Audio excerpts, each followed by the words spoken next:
Olá, seja bem-vindo a mais um Correio TV Debate. Hoje vamos falar sobre o cenário econômico brasileiro, especificamente também em Uberlândia. Todo mundo fala em crise, a crise está aí mesmo, inegável, mas qual a dimensão dela? E principalmente, quais as alternativas para a gente caminhar para sair dessa crise, ou pelo menos amenizar os efeitos dela? Para falar sobre esse assunto, eu converso a partir de agora com Humberto Carneiro, que é vice-presidente da Associação Comercial e Industrial de Uberlândia, a CIUB, com o presidente da Câmara de Diretores Lojistas de Uberlândia, CDL, Cícero Novaes, e com o presidente recém-empossado da FIENG Vale Paranaíba, Everton Magalhães, que mais conhecido como ex-presidente do Uberlândia Esporte. Agora você gosta de pegar um desafio bom, hein, Everton? Como é que está sendo essa experiência nova aí à frente de uma entidade de classe? Não tem muita diferença. Para mim, porque eu peguei o Uberlândia Esporte Pela FIENG, né? Quem dirigiu o Uberlândia Esporte dirige qualquer coisa. Então, quando o prefeito Aldelmo Neves convocou o G7, o Pedro Lacerda, que é o presidente da FIENG, me convidou a participar das reuniões e acabou caindo no meu colo o Uberlândia Esporte. E eu já estou na FIENG há 16 anos e aí agora, com a saída do Pedro, houve a eleição interna nossa aqui e eu fui eleito. Cícero, entrando no nosso assunto especificamente, do ponto de vista do comércio, a crise já está instalada também. A gente daqui a pouco vai falar um pouco mais sobre a questão da indústria, mas com o Everton e com o Humberto, mas o comércio, o varejo, já sente realmente os efeitos da crise?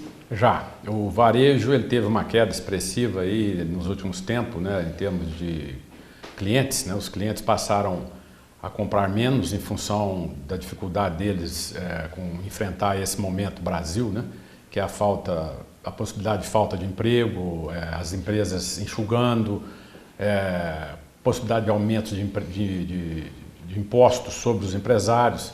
Isso tudo tem refletido, porque as pessoas estão consumindo menos. Tem um componente também importante aí que chama pessimismo. Existe um pessimismo grande também. Eu acho que essa soma é que está provocando esse desequilíbrio. E também o maior problema nosso agora chama-se políticos, Os políticos nossos não estão ajudando. Quer dizer, a crise política impactando na crise econômica. Mas você acha que esse pessimismo, Humberto, que é fato, ele está exagerado ou ele está fundamentado na realidade? Não, eu acredito que ele não está exagerado. Inclusive, eu acredito Antes tivesse? Antes tivesse. E como o Cícero falou muito bem aí, o problema, quando ele é político, ele é mais sério, ele é inclusive de credibilidade. Então, a crise de confiança é que afeta todo esse processo. E a tendência disso, independente de CPT, PSDB ou qualquer partido que o seja, os políticos não estão sabendo representar a sociedade, os anseios da sociedade. Tanto é que você pega esse ano, já tinha 3 manifestações públicas de peso.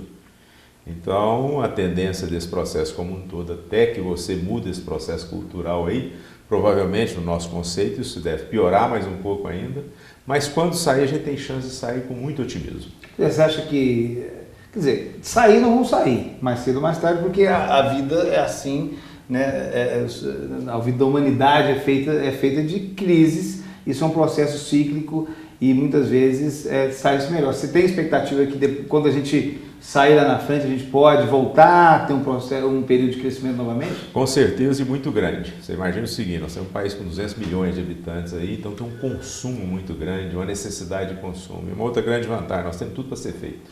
Então você tem estrada, hospitais, você tem umas pontes, enfim, uma série de coisas.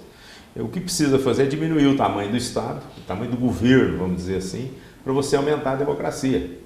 À medida que o governo começa a querer opinar se você deve dar uma palmada ou não no seu filho, a coisa está errada. Então, desestruturou todo o processo produtivo. E para você, como foi bem colocado aqui, não adianta você aumentar impostos. O que você tem que fazer é incentivar quem produz. Porque o Estado ele não gera nada, ele só distribui. E o resultado de tudo isso é uma distribuição mal feita. Está nos faltando serviço, está nos faltando uma série de coisas. Isso reflete também na nossa cidade.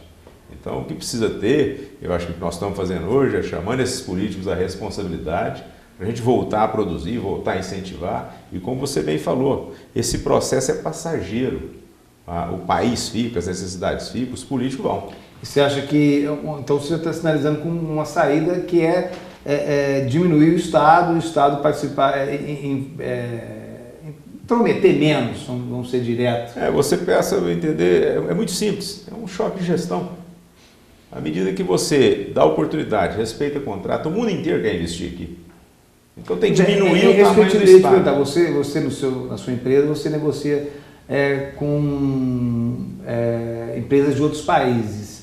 Como é que você tem visto esse clima? Como é que o estrangeiro tem visto a realidade brasileira? Eles também estão reticentes como o nosso consumidor interno ou não? Eles ainda acreditam no Brasil, acham que isso é uma questão transitória e que ainda vale a pena? Acredito, acho que vale a pena. Precisa ter leis mais claras. Quer dizer, talvez não é nem lei, porque lei a gente tem demais. A gente precisa de melhores exemplos, né? Pessoal que melhor ensina exemplo. Então tem que ter respeito de contrato. O mundo hoje, para você ter uma noção, você tem 80 trilhões de dólares de PIB e 300 trilhões de dólares que roda o mundo o dia todo. Então o capital hoje está ávido para bons negócios. E o Brasil tem tudo para acontecer, precisa de fazer investimento. Na hora que você começa a fazer investimento, você aumenta uma carga de trabalho, você melhora a economia, você ativa o comércio, ativa tudo automaticamente. Então, poxa, se você der uma oportunidade para que o empresário, em vez de penalizá-lo com mais tributo e mais cargas, você tira dele a competitividade. O mundo está pronto para investir aqui. Falta ter gestores de confiança, que é o grande problema que a gente enfrenta hoje, e que tenha credibilidade e respeite contratos. Na hora que você diminui o Estado, você diminui a interferência. E a gente sabe que gera mais confiança. A iniciativa privada tem muito mais capacidade de gerir do que o Estado. O Estado já se mostrou incompetente para determinadas gestões. O que o Estado tem a ver com distribuição de gasolina, com depósito de gasolina? São coisas incoerentes, que não é a função do Estado.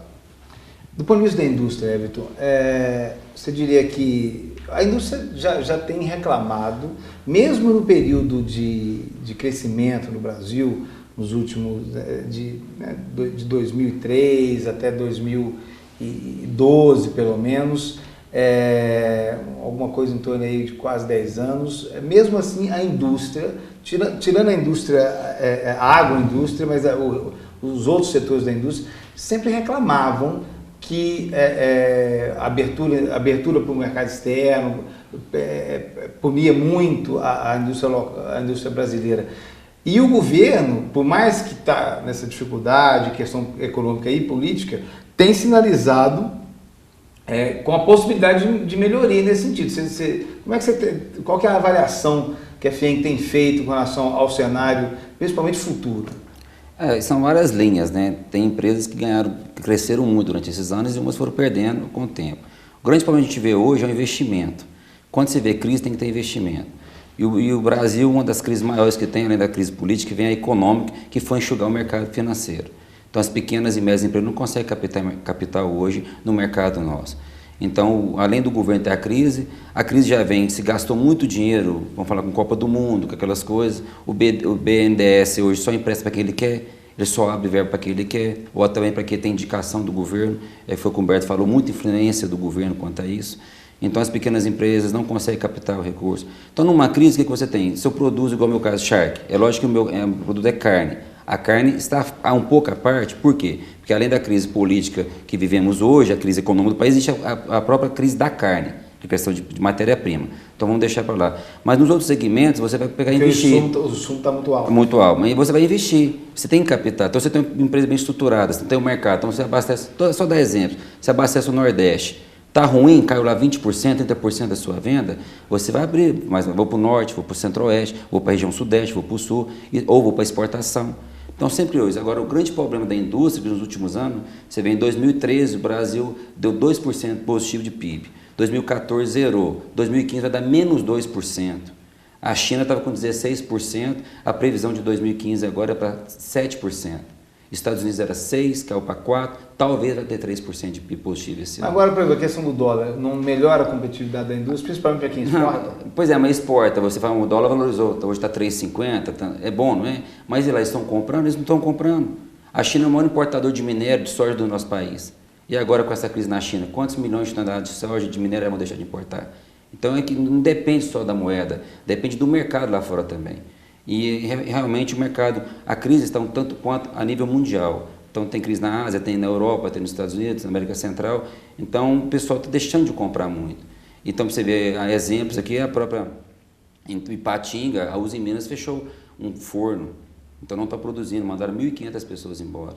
Então, a própria mineração de Minas hoje está muito difícil, porque não está exportando. A questão da mineração também é um caso à parte, é um problema que já vem há muito tempo e principalmente por função da crise internacional. Agora, o Everton falou dessa questão de demissões, né, na indústria, então um exemplo específico.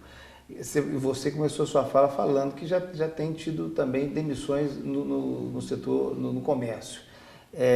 Você acha que isso, aquela situação que aparentemente de pleno emprego já não existe mais hoje, Cícero? Não, pleno emprego não existe não. É porque existe o seguinte, como vários colegas aqui já colocaram, né? Existe um problema hoje que o governo governa mal, né? E normalmente ele é muito grande. Por exemplo, está se falando agora em aumento de impostos, né? Então, estão querendo retornar com a CPMF, estão querendo unificar, e vem essa conversa aí de que essa unificação é justamente para diminuir o volume de impostos, pelo menos para diminuir a burocracia. Unificação dos impostos, no caso é o PIS e COFINS, né? E tem a questão também da alíquota do ICMS também, né? Entre os estados para supostamente acabar com a tal da guerra fiscal. Isso tudo é o seguinte, eles pegam, da mesma forma, os erros do passado não mudam. Então, o que está acontecendo? Em vez de discutir a área de impostos como um todo e resolver o problema brasileiro, porque quando você fala em importação, exportação, essa regra não funciona por quê? É igual um time. Você tem um time que, vamos dizer, de um lado tem uma regra, do outro tem outra. Não dá jogo, ué. Então, o nosso tipo de imposto e a forma como é cobrada faz com que a nossa indústria não tenha competitividade. Aí quando você vai lá fora e começa a competir com os outros países, você vai ver que existe aí um descompasso, uma dificuldade muito grande de você entender essa regra, porque a nossa regra não é a mesma da deles. Então tinha que fazer o quê? Resolver o problema como um todo e não de forma pontual. E hoje eles continuam fazendo de forma pontual. O governo não muda. Quer dizer, está tendo essa crise toda, foram feitos todos esses movimentos. Eles estão acenando que a economia vai melhorar, que as coisas têm que melhorar, então vamos melhorar os impostos. Como? A gente unifica, desburocratiza, simplifica. Essa palavra simplificar dá até arrepio, né? Porque não é questão de simplificar. A questão é que você tem que olhar o sistema tributário como um todo e colocar ele do jeito certo. O que eles querem fazer é camuflar os aumentos de impostos. Como seria o jeito certo?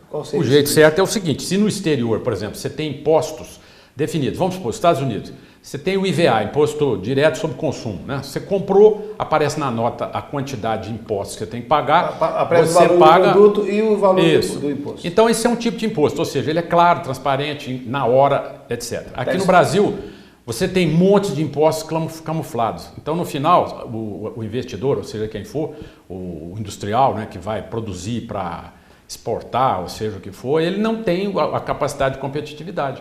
Entendeu? E isso é manipulável, né? Porque na medida em que a política encontra aí muita burocracia, ela deita e rola. É a hora do pessoal fazer as coisas da forma indevida. Como no momento agora. Quando fala de reforma, dificilmente vai implicar em queda de receita sem do considerar que o que o Cícero está colocando aqui, você imagina o seguinte, essa burocracia aumenta os nossos custos e ineficiência. Se você for analisar cada empresa presente hoje no país, você tem 20% no mínimo da sua estrutura só para fazer gestão dessa burocracia. E a quantidade de tributos, humanamente é impossível você acompanhar. Então qualquer processo de fiscalização ele passa a ser muito mais uma perseguição, porque ele tem sempre uma válvula, e sem considerar que você tem que ter uma estrutura física também para arquivos hoje na sua empresa, que geralmente é 10 a 15% da sua estrutura física para guardar papel. Ou seja, essa incompetência, essa inoperância reflete no sistema como um todo, aumentando os custos. Deixa eu dar só um exemplo. Você vê, a Cencosud, que comprou Bretas aqui em Minas Gerais, comprou o G Barbosa no Nordeste e alguns atacados de Salvador, ela está à venda já há 6 meses, porque ela não conseguiu administrar a parte burocrática do Brasil. Então, como é que vocês dão conta de administrar um supermercado no Brasil? Não tem condição.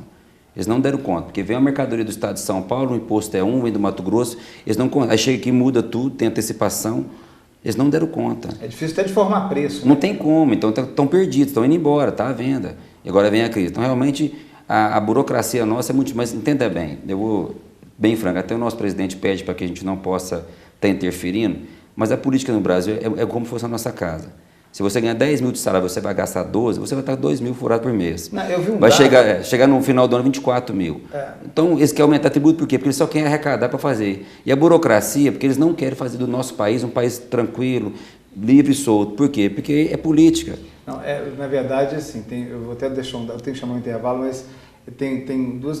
Primeiro é o seguinte, a burocracia não alimenta só os políticos, tem a cadeia, indústria em volta que vive de burocracia, mas são milhares e milhares de pessoas. Se você pegar só, por exemplo, a justiça trabalhista, não vamos falar do resto, só a justiça trabalhista.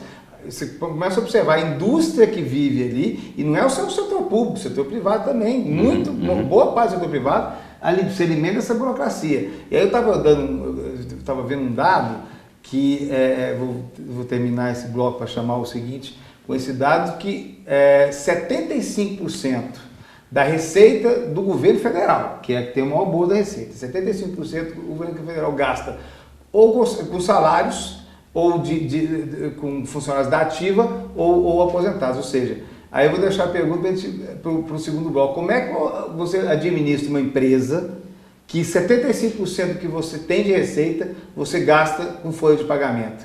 Vê se existe mágica para isso, depois do intervalo. Já pensou se existisse um site aqui, bem perto de você e do seu negócio, que tivesse mais de 3,5 milhões de visualizações de páginas e 800 mil visitas no mês para você investir sua marca? Pois é, esse site já existe. O Correio Online é o portal de conteúdo mais acessado da região e agora está ainda melhor e mais completo com novos conteúdos e editoriais.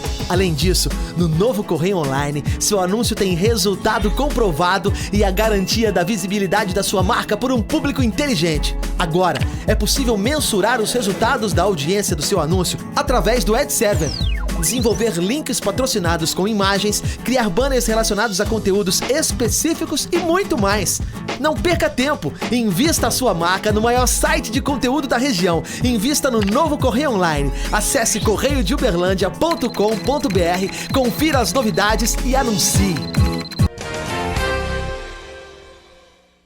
Eu estava falando aqui, deixei o bloco anterior, o dado, né, de que 75% da receita do governo federal é gasto com folha de pagamento.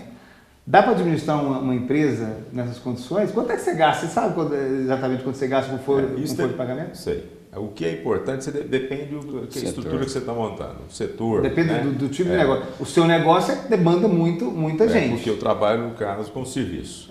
Mas é muito importante, à medida que você fica muito pesado, você fica lento também. Você ainda tem esse processo, esse problema que você precisa enfrentar. O que precisa fazer, como nós discutimos aqui, é simplificar esses processos.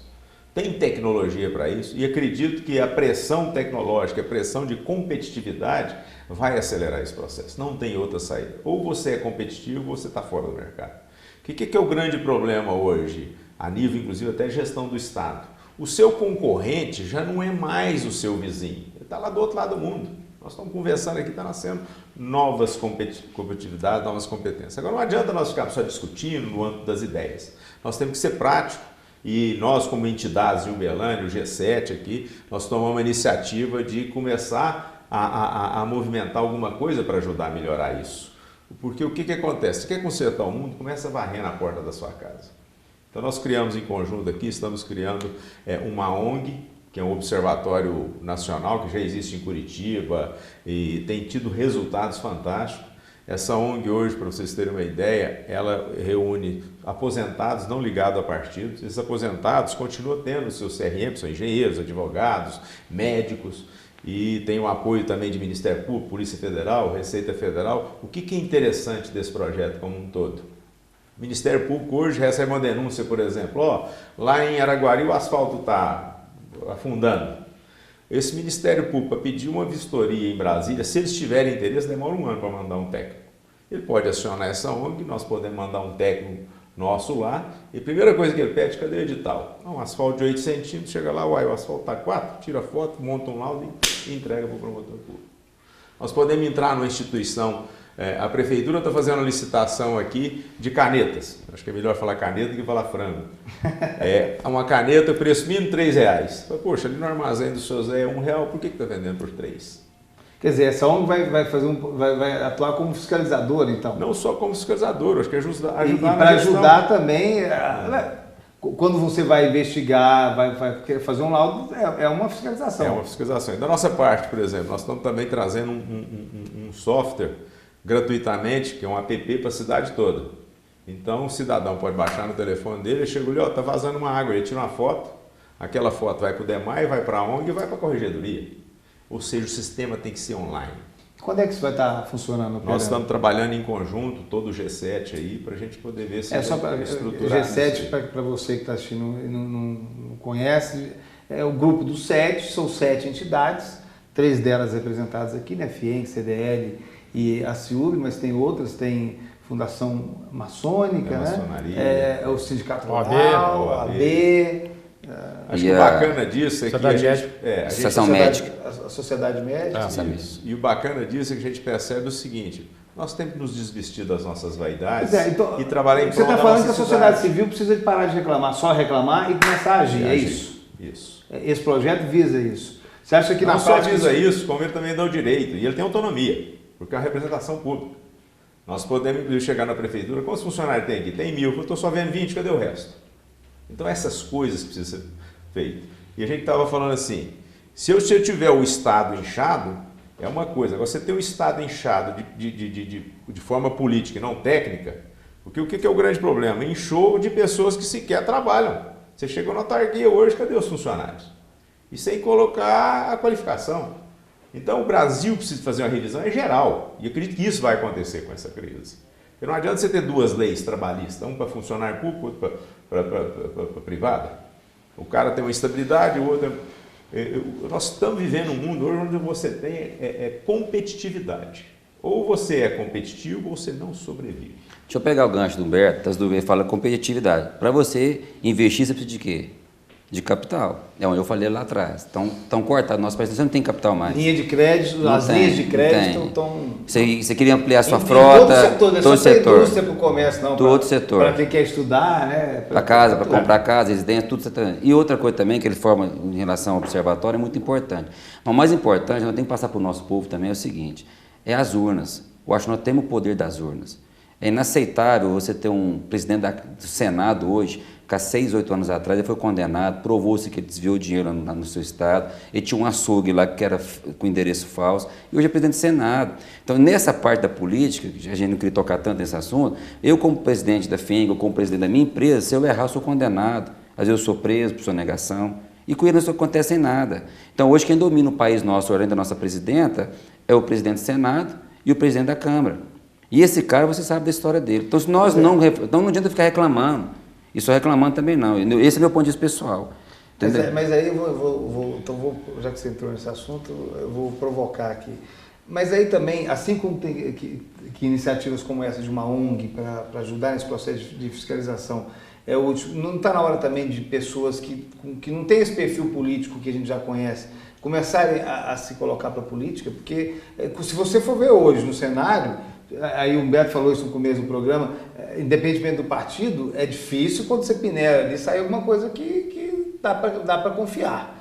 Mas o empresário, por exemplo, aí eu vou provocar vocês, corre da história da política partidária. Não corre. O problema não é esse. O empresário está disponível para até participar dessa política aí, trabalhar, né? O problema maior é que você fica com dificuldade de escolher um partido, porque a maior parte dos partidos hoje não tem ideologia e todo mundo virou o seguinte: um partido de centro, de esquerda e etc e tal, que isso não existe. Para mim é o seguinte, quem é direita é quem está no governo, quem é esquerda é o que quer entrar. Enfim, agora, quando você analisa do ponto de vista do que está errado, é justamente a sociedade produtiva se posicionar. Porque hoje é o seguinte, eles estão criando uma sociedade que não é produtiva, que é a sociedade que vive de benesses do Estado e que vota. A sociedade da burocracia. Então você observa hoje o seguinte, só de Bolsa Família nós temos 20 milhões. Não sou contra, eu sou contra a forma como foi implementada, porque isso não tem começo, meio e fim.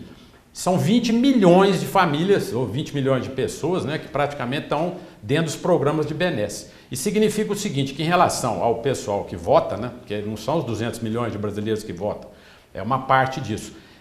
Pelas contas que a gente fez, é 1/4 da população hoje que já está garantida em votar a favor do governo que continua com as benesses. Então, com isso, falar em democracia aqui fica difícil, né? O que o empresário precisa é o seguinte, que se criem partidos, ou que os partidos que existem se modifiquem e coloquem em seus meios, né, aqueles que podem fazer a diferença. Tem muita gente que nos procura, mas a gente não vai, às vezes, para esses partidos ou com essas pessoas, porque você está dando mais para eles do que eles para você. E outro problema sério também, enquanto não, vamos dizer, a sociedade como um todo não se posicionar e exigir que os impostos que são escorchantes não fiquem em praticamente 60% com o governo federal, quase 30% com o Estado e, evidentemente, 17 ou 15% com o município, isso vai continuar. Porque hoje, além de você ter municípios demais que não deveriam ser municípios, como o caso dos municípios de Minas, né? Porque não tem estrutura para se autobancar. Então é aquele monte de município amíngua. A manchete do jornal Correio de Uberlândia de sexta-feira foi falando que dos 24 municípios da ANVAP, 7 não tem sequer, depende de Uberlândia ou de uma outra cidade um pouco maior, para fazer um exame de sangue. Não tem estrutura para o básico da saúde pública. Ou seja, é o que você está falando, não tem menor condição de ser município. Não tem condição de ser município e mais. Enquanto não inverter essa regra, porque é como já foi dito aqui pelos companheiros, que quando você está no município, você enxerga as coisas, né? Então, quando se fala, por exemplo, dos problemas da prefeitura, o que acontece, etc., dentro do município, fica claro porque você está perto de você. Agora, se a maior parte da fatia vai para o governo federal, você não sabe onde é que foi aquele dinheiro, não tem fiscalização para olhar, não tem como. Então, o Uberlândia World tem que caminhar, assim como o Brasil, né, para situações como essa, dessa ONG que é o Observatório Nacional e provavelmente uma outra ONG que possa surgir ligada à área de urbanismo, né, de como a cidade vai crescer, para que lado, de que forma. Porque hoje está tudo caótico, né? Você observa que é qualidade de vida.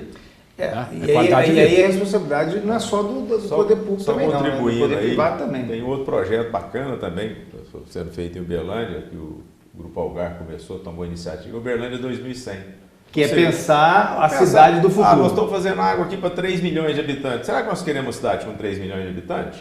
Então rever o que a gente quer, faz um projeto de 100 anos, porque o político ele é muito imediatista, ele só pensa na próxima eleição. Então aí nós, como entidades, podemos chamar esses políticos assim, o projeto nosso é esse, você vai aprovar, você vai assinar? Você vai cumprir o que o povo quer, porque se não for cumprir, nós não vamos te apoiar. Eu acho que esse tipo de coisa a gente tem que começar a ajudar a fazer daqui para frente. A conversa está boa, mas infelizmente não tem que terminar. Eu acho que o recado ficou claro aqui pelos nossos convidados, né? A crise está posta mesmo, ela é grave, ela é séria, então, e a gente precisa de agir, né? Mais do que reclamar agir, tomar atitude, e algumas dessas atitudes foram postas aqui. Eu agradeço a presença de vocês aqui no Correio TV Debate, e a você que nos acompanhou, muito obrigado, até o próximo programa.